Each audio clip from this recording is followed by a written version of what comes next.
not ready for this. I'm sorry. It's okay. It really is. Thank you so much. I'll see you again. I'm sure you will.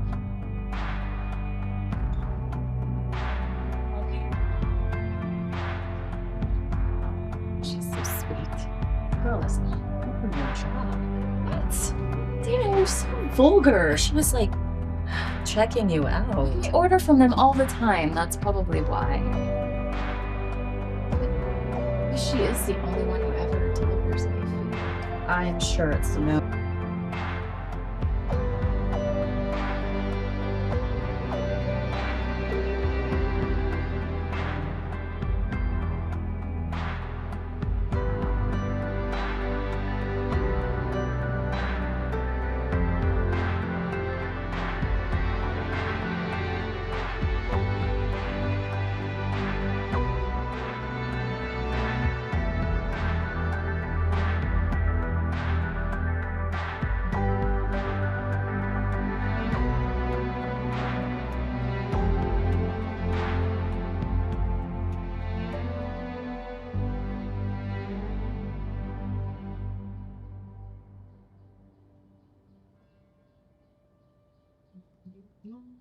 One of the anthology establishes its emotional stakes with remarkable restraint, using an apparently ordinary professional interaction to unfold a deeply resonant story about admiration, recognition, and the quiet ways lesbian desire often moves through socially sanctioned spaces before it can name itself. The scene centers on India, a successful and somewhat insulated author whose life is defined by schedules, handlers, and public-facing competence. And Casey, a younger woman whose role as a delivery worker places her at the margins of India's world, while also granting her fleeting, intimate access to it. Their first exchanges are brisk and practical, full of logistical language about travel, interviews, and timing, and this tone immediately situates India as someone accustomed to being managed and to managing herself through efficiency. Yet even within this professional cadence, there is a subtle fatigue, a sense that her life is organized around obligation rather than nourishment, which becomes important as the scene progresses. The interruption of their conversation by the arrival of food is narratively small but symbolically rich, as it marks the moment when the private sphere is breached by an unexpected presence, and the film lingers on the politeness and slight awkwardness of that intrusion. Casey's introduction is gentle and unassuming, and her presence contrasts with the abstraction of India's professional concerns by embodying something immediate and human, a reminder of daily routines and familiar comforts. India's mild fluster when inviting Casey inside, framed as a practical necessity because her wallet is elsewhere, carries a weight beyond convenience, suggesting how easily boundaries can soften when someone enters our space with kindness rather than authority. The brief apology India offers for not being ready reflects more than surface disorganization. It hints at a deeper sense of unpreparedness for genuine connection, especially connection that is not mediated by her public identity. Casey's reassurance, offered without expectation, establishes an emotional dynamic in which care flows upward as well as downward, subtly destabilizing assumptions about age and status. When Casey leaves and promises to return, the exchange is charged with possibility even though nothing explicit is said, and the line "I'm sure you will" lands as both casual and quietly anticipatory. The subsequent conversation between India and her friend Dana functions as a kind of Greek chorus, articulating what India herself cannot yet acknowledge. Dana's playful teasing about Casey checking you out introduces the idea of desire into the narrative, but in a way that feels external, almost hypothetical, allowing India to deflect it with humor and plausible deniability.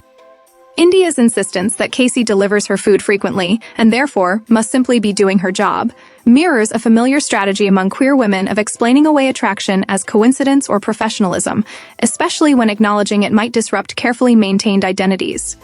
Dana's suggestion that this repetition is no accident plants a seed that the film allows to grow slowly, respecting the reality that recognition often arrives through accumulation rather than revelation.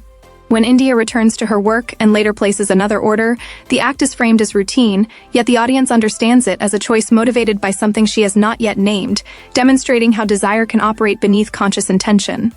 Casey's return the next morning brings a shift in tone, marked by softer lighting and a more unhurried pace, as though time itself has opened to allow something new to happen. India's invitation inside this time feels less accidental and more intentional, even if still cloaked in practical necessity, and the space between them is filled with a tentative warmth. Casey's admission that she is a fan of India's books is a crucial moment of vulnerability, reversing the expected direction of admiration, while also exposing how deeply meaningful creative work can be to readers who see themselves reflected in it. India's surprise that anyone reads her work reveals an insecurity that persists despite her success, underscoring how women's achievements are often accompanied by internalized doubt rather than confidence. Casey's embarrassment at having spoken her admiration aloud resonates with the experience of many queer women who are taught to minimize their feelings, to apologize for intensity, and to fear being perceived as inappropriate or excessive. India's response is gracious and sincere, and in that exchange the film locates a mutual recognition that transcends age or status, grounded instead in shared sensitivity. The small physical mishap with the bags is treated not as slapstick but as an opportunity for closeness, with their brief coordination around left, and this one serving as a metaphor for the careful negotiation of boundaries that defines their interaction. These moments of collaboration, mundane yet intimate, illustrate how connection often emerges through shared attention rather than grand gestures. When India later references her publicist's observation that Casey might have been checking her out, she frames it as an external misunderstanding, allowing the idea of attraction to be introduced without claiming ownership of it. Casey's playful curiosity about what checking you out means, coupled with her pleasure that someone noticed, brings levity while also affirming that being seen can be affirming rather than threatening. This exchange highlights how queer desire is often mediated through humor and indirection, especially when navigating power imbalances or professional boundaries. The acknowledgement that the situation feels cliché is significant, as it reflects an awareness of cultural narratives about older, accomplished women and younger admirers, yet the film refuses to let that awareness flatten the emotional reality of the moment. Instead, it invites viewers to consider why such stories are labeled clichés, and how that labeling can function to dismiss genuine experiences of connection between women. Throughout the scene, the film resists sensationalism by focusing on glances, pauses, and tonal shifts rather than explicit action, insisting that emotional intimacy is itself worthy of attention.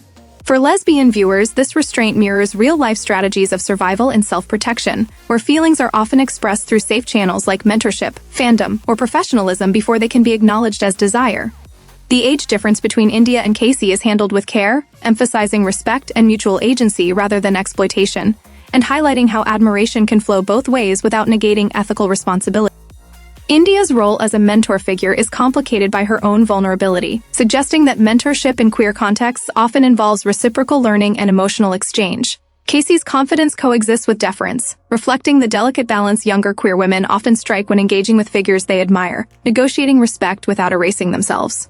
The scene also speaks to broader themes of women's emotional labor, as India is constantly managing others' expectations while neglecting her own needs, and Casey's presence offers a momentary reprieve from that burden. Their connection provides a glimpse of authenticity in a life otherwise structured by performance, illustrating how relationships between women can become sites of restoration rather than depletion. The film implicitly critiques a culture that surveils women's relationships, rendering them either invisible or suspect, by portraying this connection as thoughtful, sincere, and grounded in mutual care. Rather than framing the relationship as taboo, the narrative presents it as a natural extension of shared humanity, challenging viewers to question why such stories are still considered transgressive. The discomfort society has with women loving women is addressed not through confrontation but through normalization, by allowing the relationship to unfold quietly and with dignity. This approach resists both erasure and fetishization, insisting that lesbian intimacy can be portrayed with seriousness and respect. The scene's emphasis on conversation, timing, and emotional attunement reflects a broader truth about queer women's relationships, which often develop through extended periods of uncertainty and negotiation rather than immediate declaration. In this way, the film honors the lived realities of its audience, offering recognition rather than fantasy. India and Casey's story becomes less about age or profession and more about the courage required to be seen and to see another person clearly.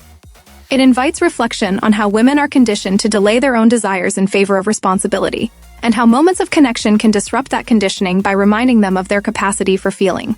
Ultimately, Scene 1 positions itself as an exploration of becoming visible, not only to another person but to oneself, capturing the quiet resilience of women-centered relationships in a world that still struggles to fully acknowledge their depth and legitimacy.